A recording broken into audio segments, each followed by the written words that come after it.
he's been progressing really well. He'll practice today, and we expect him to be able to go. He's progressing really well. I want to see him go out there and practice today. We kind of held him out last week, but today we're going to push him to go, and he's been doing a great job in rehab and recovery, so I think today will tell us a lot. Yeah, our guard battles was really, really good. The competition amongst those guys was what you want to see. I think Rocco and Pat both just, the confidence they build in their coaching staff, the trust of them being able to do their job on a consistent basis was why they'll be in there to start the game. And so I feel really good about the depth of our guard position. Billy had a great spring, and so a great fall camp. So, but those two guys, man, have had a really good fall camp in terms of just the execution. All of them are physical. All of them have the traits that you look for in offensive guards, but the overall execution of what they were asked to do on a consistent basis is why those guys will be starting for us.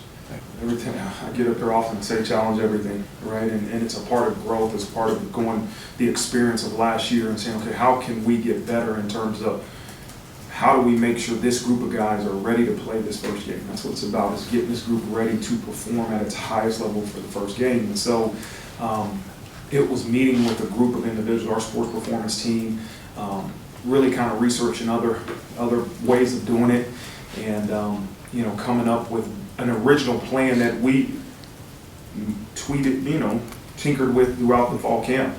There was times I would say, okay, hey, maybe we have to cut a period, or hey, we can keep going here and really look at the numbers after each practice and say, okay, next practice, this is probably where we need to adjust. And so there's not just one clear blueprint of this is how you're going to do it and just stick to it. For me, it was like, okay, how do you evaluate? You have a plan going in, and how do you adapt and adjust based off what the results kind of showed you? And so it's no different than coaching football. You have a plan going in, and you have to be able to adapt and adjust.